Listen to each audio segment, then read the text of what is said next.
Yeni bir videodan herkese tekrardan selamun aleyküm. Yine bugün de gündemdeki gelişmeleri sizlere aktarmaya devam edeceğim. Kıymetli dostlar, bugün ilk olarak hep birlikte dün aslında kısa videosunu paylaşmıştım fakat böyle bugün uzun uzadıya Bayraktar TB3'ün NATO tatbikatında Baltık Denizi'nde gerçekleştirmiş olduğu şova uzanacağız. Şov diyorum çünkü gerçekten de tam bir gövde gösterisi, şov niteliğindeydi dün yaşadıklarımız. Evet kıymetli dostlar, dün NATO tatbikatında Türkiye öncülüğünde NATO bir ilke imza atmıştı. İlk kez sabit kanatlı silahlı insan hava aracı kısa pistli bir gemiden kalkış gerçekleştirmişti. Özellikle de biz Türkiye olarak zaten bu gelişmeye çok alışkındık. Fakat Baltık Denizi gibi gerçekten de soğuğun olduğu zorlu coğrafyada Bayraktar TB3'ün tekrardan bu kabiliyetini pekiştirmesi gerçekten de dünyaya tam bir gövde gösterisi niteliğindeydi.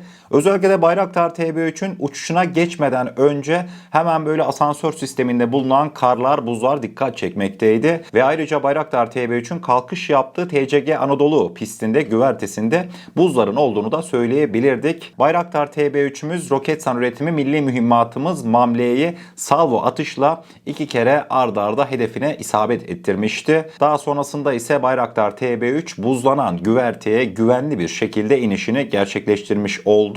Sizlere gelişmeleri aktarırken dikkat etmişseniz sürekli bir hava durumu, buzlanma, kar. Bunun vurgusunu yaptım. Niye yaptım biliyor musunuz kıymetli dostlar? Şimdi ben dün görüntüleri izledikten sonra bariz bir şekilde zaten pistte karın, buzun olduğu görülmekteydi. Normal şartlarda biz TCG Anadolu'yu nerede test etmiştik Bayraktar TB3'ün iniş kalkışlarını? İşte Marmaris açıklarında, Adalar Denizi'nde veyahut da Akdeniz'de test gerçekleştiriyorduk şu vakte kadar, değil mi?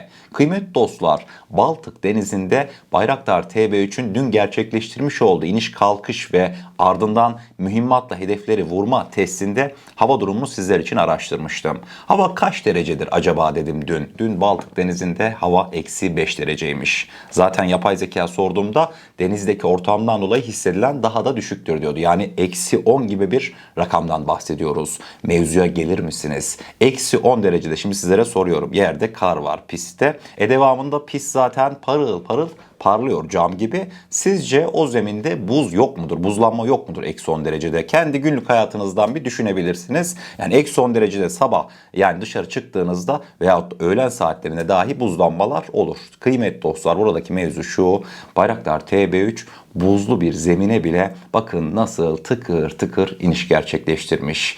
Birileri de yazmış takipçilerimizden işte yorumlara. Kardeşim işte ben alttan ısıtma döşemecisiyim, ustasıyım. Eğer ki bize verirlerse bir şap atarız üstüne. Bayraktar TB3 rahat insin diye TCG Anadolu'nun zeminde yerden ısıtmalı olduğundan dolayı bundan sonraki dönemde hiçbir sıkıntı çıkmaz evelallah diye yazmışlardı. Ben de içimden dedim dur abi dedim, sakin dedim ya. Şimdi Baltık Denizi'nde biz tatbikat için oradayız. Yani biz ebediyen orada durmayacağız. Ne yapacağız yani? Rusya'ya karşı Almanları biz mi koruyacağız? O işi bir geçelim. Önce alacağımız şeyler var. Yani onları almadan böyle bir şey zaten söz konusu değil. Biz şu an Akdeniz'de, Adalar Denizi'nde veyahut da Türk denizlerinde, Mavi Vatan'da TCG Anadolu'yu kullanacağımızdan dolayı yani eksi havaları, bu derece zemin buzlanmalarını görmeyeceğiz. Ha, ileride olur da uçak gemimiz Allah izin verirse farklı coğrafyalarda, dünyadaki farklı okyanuslarda, buzullarda görev almaya başlarsa, aynı Amerika'nınki, Rusya'nınki gibi, o zaman inşallah bunların hepsi düşünülecektir. Fakat bu zorlu coğrafyaya rağmen, bu zorlu şartlara rağmen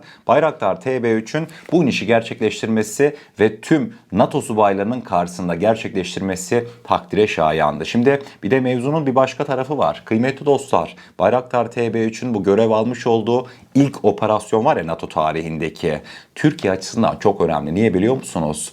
Bayraktar TB3'ün cıvatasından tutun motoruna, kamerasına, her şey yerli ve milli üretimli bu operasyonda. Sayalım şimdi mesela. Bayraktar TB3 ne attı diyoruz? 2 tane Mamle attı diyoruz değil mi? Mamle ne üretimi? Roketsan. Kendi firmamız. Devamında Bayraktar TB3 zaten Baykar'ın üretimi. Akabinde Asil Fılır 500 kullanılmış. Aselsan üretimi 600 falan kullanılmamış. Onlar yakın bir zaman içerisinde seri üretime geçecekti. Devamında kıymetli dostlar, önemli noktalardır. Hani sorarlar ya, kardeşim bunun motoru yerli mi? Sürekli hani karşılaştığımız bir soru vardır ya, ben de çok gülerim yani bu soruyu duyunca açıkçası. Kıymetli dostlar, PD200 dizel motoru, T üretimi, Eskişehir üretimi motor kullanılmıştı Bayraktar TB3'ün bu testinde. Yani şöyle denklemi kapattığımızda karşımıza ne çıkıyor? Türkiye milli üretimiyle NATO tatbikatında Baltık'ta tüm dünyaya gövde gösterisi gerçekleştirdi. Tatbikata Amerika, Kanada falan katılmamış. Yalnızca böyle NATO'nun Avrupa birimi, işte Yunanistan heyeti falan. Düşünsenize bir, Yunanların ruh hali nasıldır sizce? Yunanların ruh hali tahmin edeceğiniz üzere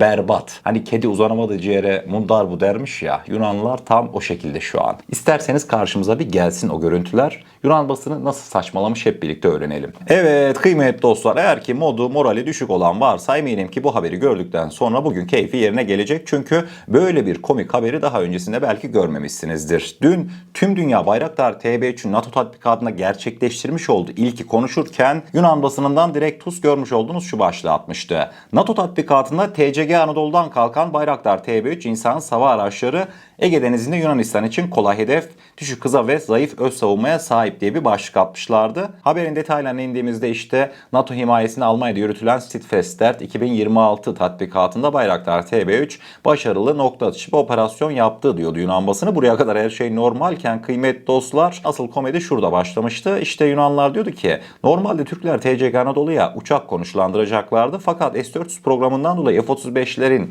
B versiyonu, dikey iniş kalkış yapabilen versiyon onlara teslim edilmediğinden dolayı Türkler kendilerince bir çözüm bulmuşlardı. Fakat Türklerin bu çözümü pek de aslında mantıklı değildi deniliyordu. Yunan basını bu durumun sebebi olarak sözdeşi Yunan asker analistler diyorlarmış ki TCG Anadolu kocaman bir gemi, kapalı Ege Denizi, Adalar Denizi için son derece hantal, yaklaşık 21-22 knot olan nispeten düşük hızı ve zayıf öz savunması ise onu saldırılara karşı son derece savunmasız hale getiriyor. Yunan denizaltı ve Yunan savaş uçakları için 3 şamandıradan fazla bir şey olmayacak, o kadar da gözde büyütmeyin diye sözde Yunan askeri analistler böyle bir haber girmişlerdi. Yemin ediyorum var ya, habere bakar mısınız? Yazık günah ya. Yani nasıl bir ruh hali içerisinde olduklarını bu haberle birlikte görebiliyorsunuz değil mi? Bunlar şey sanıyor, TCG Anadolu'yu yaptı Türkler, TCG Anadolu tek başına gezecek Adalar Denizi'nde. TCG Anadolu Adalar Denizi'nde TF2000 ile gezerse, hava savunma muhripleriyle gezerse ne yapacaksınız?